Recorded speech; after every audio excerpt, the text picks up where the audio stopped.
Hello again and welcome to Techturks. Today I'm very excited to be talking to Tope, a co-founder of SCRAPAY. SCRAPAY is a company that takes your recyclable waste, collects it, and you make money from it. But Tope, I'm sure you can describe SCRAPAY better. Yeah, thank you very much for having me on the call today. Thanks for coming. So, before we start, I did some background checks on you, and I found that you actually did some very exciting stuff before you started SCRAPAY. So, can you just briefly just give us like a 2-minute summary of your journey into SCRAPAY? Oh, okay. So for SCRAPAY, it started in university because I have a BSc in Applied Geology, Environmental Sciences. So with that environmental sciences, one of the core projects we intended to do was how to give back and create social enterprises. So at the time we had multiple businesses that we were looking to get into. One was generating electricity from living plants, and we were unable to scale that because of the cost of batteries. And the other was what we intended to do for people who were recovering recycled materials.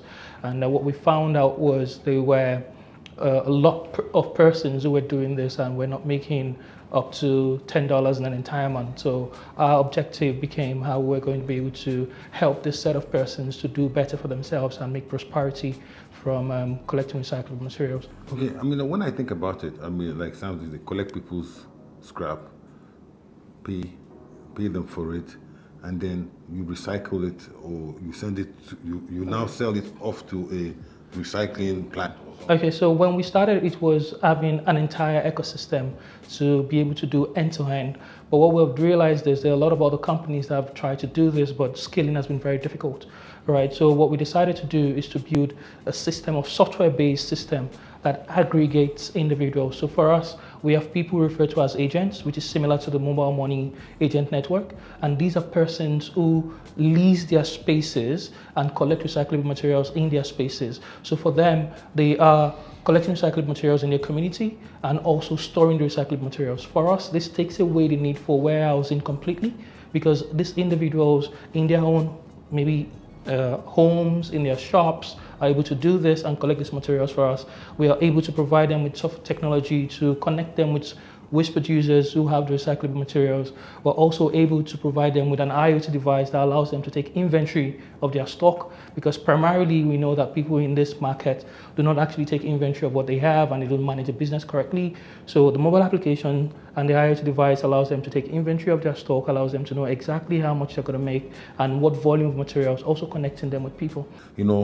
I have lots of waste. Yes. I use lots of waste, all kinds, especially aluminium and all my devices and gadgets like that and battery. Absolutely. Okay, so I said, okay, you know what? I want to start doing that, right? Yeah. I live in Oniru here. Take me through the steps, simple steps, so that people who are watching this can say, okay, we'll be able to do that. So for you as an individual, what you typically do is we have a USSD system, *347 *477 hash, that allows individuals, whether you have a smartphone or you don't have a smartphone, to be able to make a pickup request from that USSD channel. That USSD channel also has a wallet integration to it that allows you to also receive funds and also pay out, do all banking transactions on the USSD channel. So first you can dial that USSD code, and what we do is we get the closest agent to you, match you with that closest agent. We can also do this with our WhatsApp bot, because we also have a WhatsApp bot. That is better for because me. Yes, because what we've realized is for a lot of persons, internet connectivity and all of that for USSD is not very smooth.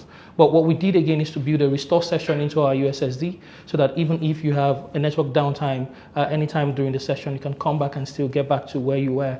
So there's a WhatsApp bot that also allows you to do this.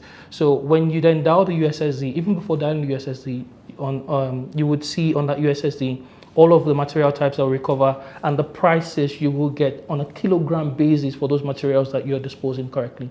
So when we then pair you with that person, so it's either you drive to the person's location or the person comes to you depending on proximity and uses that IoT device that we give to our agent to weigh your materials. Okay, so let me stop you there. So how do I know? I have all these materials. I have batteries, I have paper, I have certain things.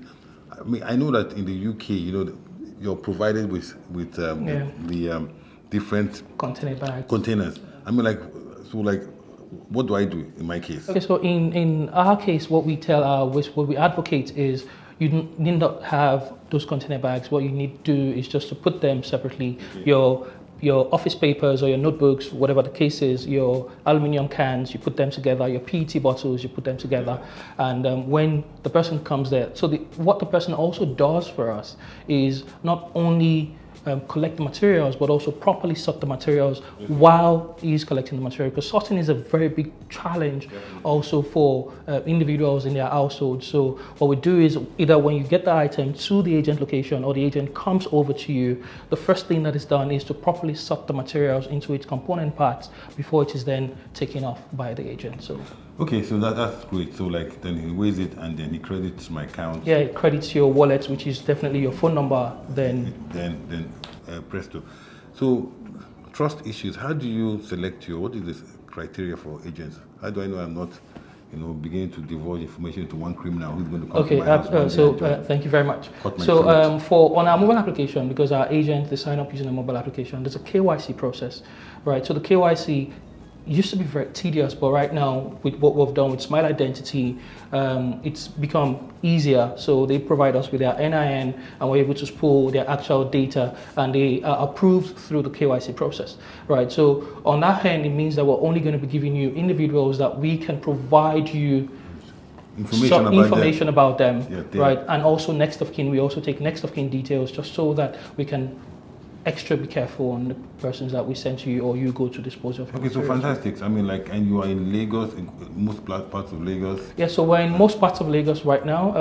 So what we've also seen is because of the category of persons we're targeting, we are more operational in some parts of Lagos compared to the other. For instance, you go where the waste is. Yes, for instance, all of Lagos West, which is Badagry, Badagry up down to areas around Mile 2, we're very active in those axes because we see that there are a lot of persons already in the business there and we're able to optimize. The same thing in Ikorodu axis of Lagos, from K2 down to Ikorodu axis of Lagos, we're also very active and in Abulegba axis. On the highland, we haven't had a lot of success, primarily because of one thing is space. A lot of our agents, one of the requirements is they need to have space to be able to properly store recyclable materials, and which is also a challenge for us. But yes, we have agents on the island that are also servicing persons, but proximity is not very there at the moment. So to be an agent, what kind of space are we talking about? Oh yeah, so what we only require is just about a space that is enough for a saloon car, say for instance, a 7 by 3 feet space. So not that much actually. Not that much. So I can be an agent and a collector at the same time? Yes, you can be an agent and a collector at the same time, and you have a commissions for every kilogram of materials you collect or you store, or if you provide both services, you'll be able to get commissions for collecting and commissions for storing materials in your own space. Okay, so tell us about numbers. So in terms of like the good work that you have done, it's good to know how many kilograms of waste have you saved? Have you collected and saved the planet from carbon emissions? In terms of numbers, if we look at it in detail, today we have been able to recover over 510 tons of recyclable materials. So when we say 510 tons, that's 510,000 kilograms of recycled materials. And the interesting thing about recycled materials is they are very bulky. So which means that a 30-ton truck might only move about maybe 3 or 4 tons of recycled materials, except they are processed, right? So which is where the logistic component and how that supply chain needs to go. So, but that is what we've done in kilogram. If we convert this to CO2 emission save, like you mentioned, in 2022 alone, in terms of number of cars we've taken off the streets, it's about 1,400 saloon cars in CO2 emissions that was saved only in 2022 from recovering those recyclable materials alone, right? So we can also speak to economics of what those agents make and how we're able to also grow them, because it's key for us to monitor what they are doing from when they join us to over the next 4, 5, 6 months that they are working with us, and we're able to get the numbers. So what about carbon credits? Do you get any, I mean, like there's that economic... Yeah, so at the moment, we are currently speaking with a few persons in terms of carbon credit. We've seen that the methodology right now is a bit not clearly defined, primarily because what we're doing is not directly recycling into finished goods. Rather, we're creating a network that allows us to recover more and more materials as we get more persons. So at the moment, we are working with an agency that is helping us to completely line out the methodology and get them approved before we can then start to have carbon credit and plastic credit, which is a separate component as well, into our business model. But it's something we're closely looking at. We've seen other businesses, for instance, I would mention Power Stove or KSA, who are in the agricultural space, and they have been able to very well explore and exploit carbon credit, and it's something similar that we're looking to do for plastic and recyclables in general. Okay, and like of course, funding to continue to operate, to scale, build out that ecosystem. I mean, certainly you must qualify for some of those green funding that is absolutely everywhere. So for us, we are able to pitch our net into 3 different spaces. We are a tech solution with an IoT component, right? So the easiest way to look at it is Paga, or the mobile money that has a terminal for all of their agent businesses, and they're able to grow using that. So there's an asset financing component also of that we're looking at to speak to asset financiers to help us to continue to manufacture those assets that we manufacture in China and bring them down here.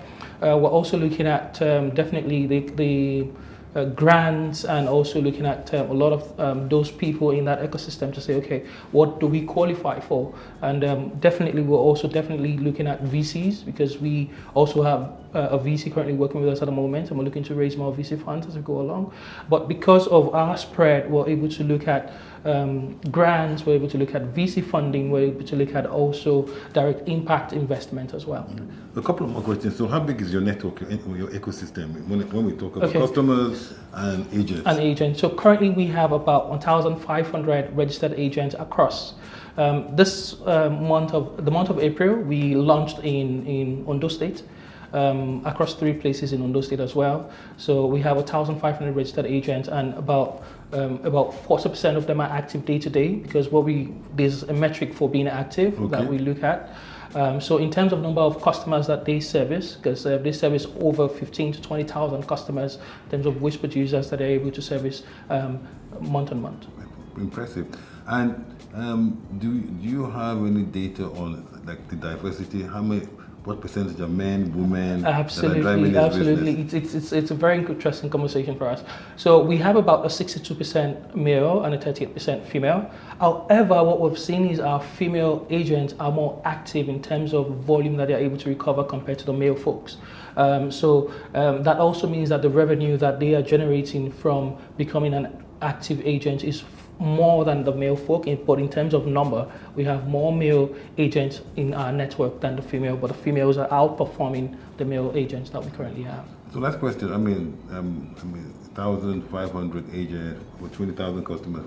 So where do you see SCRAPAY in terms of product solutions, ecosystem in the next 12 months? Okay, so primarily what we're looking at is, I would say, for context, we'll be looking at Paga or OPay, because you would see that Paga pioneered, or literally almost pioneered. Some banks have been doing that before Paga came in, but they were the forerunners of that. So for us, what we're looking at is to be able to scale in 12 months to over 25,000 active agents across the country. And we're starting with Southwest. We're currently in 3 Southwest states at the moment. We have interest all over the country at the moment, but we're scaling region by region, because logistics component is also a very key factor. Right, so what we're looking to do is 25,000 active agents over the next 12 months, and that means that they will be able to service millions of customers on a month-to-month basis. So that's what we're looking at. Post 12 months, we're also directly looking at other African markets, because we've had conversations in Uganda, we've had conversations in Ghana, so East Africa, South Africa, West Africa. These are places where they have the same challenge of recovering recycled materials, and having an ecosystem and technology that allows individuals we have a lot of options. Either we go there directly, or we white label for existing companies that are there for them to use our solution and create that roadmap for them to work as well. So that's what we're looking at. Fantastic. Definitely ambitious plan. Tope, thank you for coming on Techturks, and we'll continue the conversation offline. Thank you very much for having me today. Thank you. Yeah.